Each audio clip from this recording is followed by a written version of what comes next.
राष्ट्रीय स्वयंसेवक संघ के राष्ट्रीय कार्यकारी सदस्य इंद्रेश कुमार ने कहा कि हरियाणा की माटी से हजारों साल पहले बहने वाली पवित्र सरस्वती नदी के किनारे ही वेदों और ग्रंथों की रचना हुई। इन वेदों और ग्रंथों से पूरे विश्व को ज्ञान और विज्ञान का पाठ पढ़ने को मिला।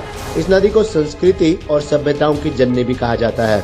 इस पवित्र नदी को फिर से धरातल पर लाने और इस नदी के किनारे प्राचीन काल में बसने वाली सभ्यताओं पर शोध करने का प्रयास लगातार सरकार द्वारा किया जा रहा है। इस शोध से युवा पीढ़ी को देश की प्राचीन संस्कृति और सभ्यता से आत्मसात करने का एक अवसर मिलेगा। अहम पहलू ये है कि 15 अगस्त तक पवित्र सरस्वती नदी के जल को हर घर तक पहुंचाने के लक्ष्य को पूरा करने का प्रयास किया जाएगा। इसकी रूपरेखा सरस्वती बोर्ड की तरफ से तैयार की जा रही है। आरएसएस राष्ट्रीय कार्यकारी सदस्य इंद्रेश कुमार आज पिहोवा डीएवी कॉलेज के सभागार में हरियाणा सरस्वती धरोहर विकास बोर्ड, कुरुक्षेत्र विश्वविद्यालय, सरस्वती नदी शोध केंद्र एवं डीएवी कॉलेज के तत्वावधान में सरस्वती सिंधु सभ्यता पर आयोजित एक दिवसीय सेमिनार के उद्घाटन सत्र में बोल रहे थे। इससे पहले आरएसएस के राष्ट्रीय कार्यकारी सदस्य इंद्रेश कुमार, एचएसएससी के पूर्व चेयरमैन भारत भूषण भारती, बोर्ड के उपाध्यक्ष धुमन सिंह किरमच, आयुष विश्वविद्यालय के कुलपति doctor Baldev Dhiman, SDM Sonuram, DAV college के प्रिंसिपल कामदेव झा, कुरुक्षेत्र विश्वविद्यालय सरस्वती शोध केंद्र के निदेशक प्रोफेसर डॉक्टर AR चौधरी, शोधकर्ता डॉक्टर दीपा, कुरुक्षेत्र विश्वविद्यालय के पूर्व कुलसचिव डॉक्टर हवा सिंह ने विधिवत रूप से सरस्वती सिंधु सभ्यता के सेमिनार का दीप प्रज्वलित करके शुभारंभ किया। इस सेमिनार में विभिन्न विश्वविद्यालयों और कॉलेज के 15 से ज्यादा शोधार्थियों ने भी सरस्वती सिंधु सभ्यता पर मंथन किया।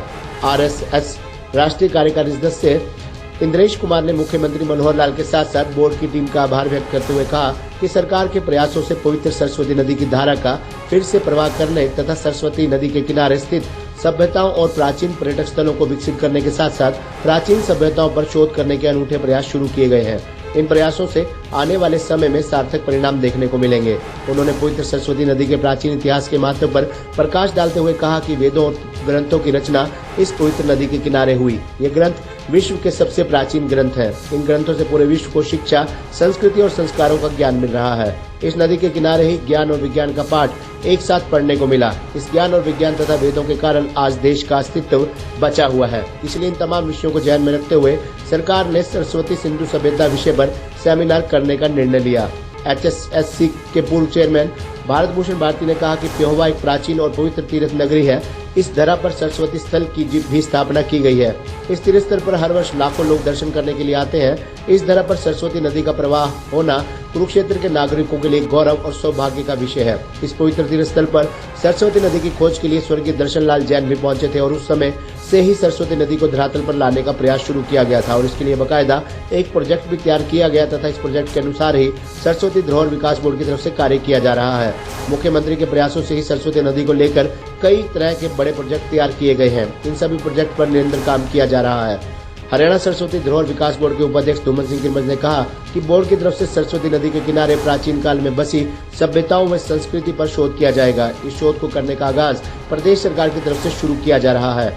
इस शोध कार्य में युवा पीढ़ी को प्राथमिकता दी जाएगी। ये शोध कार्य और प्राचीन संस्कृति पर मंथन करने का कार्य मुख्यमंत्री द्वारा पहल करने पर ही किया जा रहा है।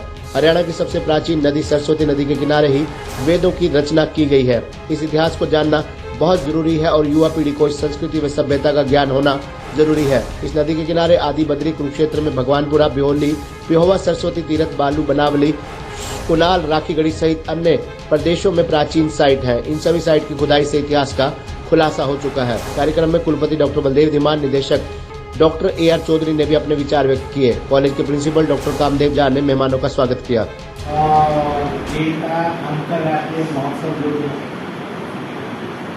और वहाँ पर भी उस समय मैं वो इकट्ठी थी तो उनको बोलने जाना था, बाद में मुझे बोलना तो इसलिए उन्होंने पूछा क्या। मैंने कहा आप इसको 50 से 100 करोड़ रुपया हरियाणा के बजट में हर साल बढ़ा और गीता का अंतर्राष्ट्रीय महोत्सव घोषित बोले हो गया। मैंने सब लोग कर लेंगे, मैंने आपको क्या कर, मैंने ताली बजानी है, आपने घोषणा कर दी। बाकी तो ये सब अफसर लोग और समाज के विद्वान लोग अपने आप करें और बहुत खूबसूरत।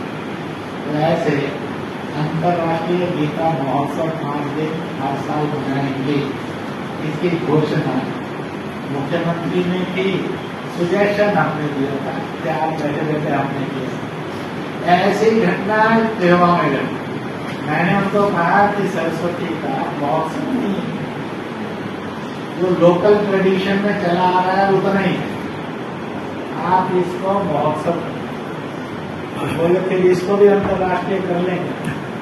तो मैंने कहा कर दो और अच्छा, और दूसरा इसके विकास के नाम से आप अलग से बोर्ड बनाइए। जिन्होंने हमारी सभ्यता को ये बोल दिया कि जो आर्यन थे वो बाहर से आए थे, लेकिन अगर आप ध्यान करेंगे जिस वैल्यू चैनल की मैं बात कर रहा हूं, जिस वैल्यू चैनल की इसरो, जीएसआई, ओएनजीसी, जितने भी बड़ी बड़ी राष्ट्रीय एजेंसियां बात कर रही हैं, जिस वैल्यू चैनल का नासा बात कर रहा है, उस वैल्यू चैनल पर अगर आदि बद्री से स्टार्ट हम होंगे, आदि बद्री, संधाय, भगवानपुरा, श्रृंगी, बिलासपुर, कुरुक्षेत्र, पेवा प्राचीन सरस्वती तीर्थ, ओलड़ प्राचीन सरस्वती तीर्थ, बाड़ू आर्कियोलॉजिकल, ये मैं जितनी साइट्स की बात कर रहा हूं ये आर्कियोलॉजी पूरा तत्व विभाग के द्वारा डिक्लेयर की गई साइट्स है। बाड़ू के बाद जींद में कुछ क्षेत्र है, बनावड़ी है, राखीगढ़ी है, कुनाड़ है, उसके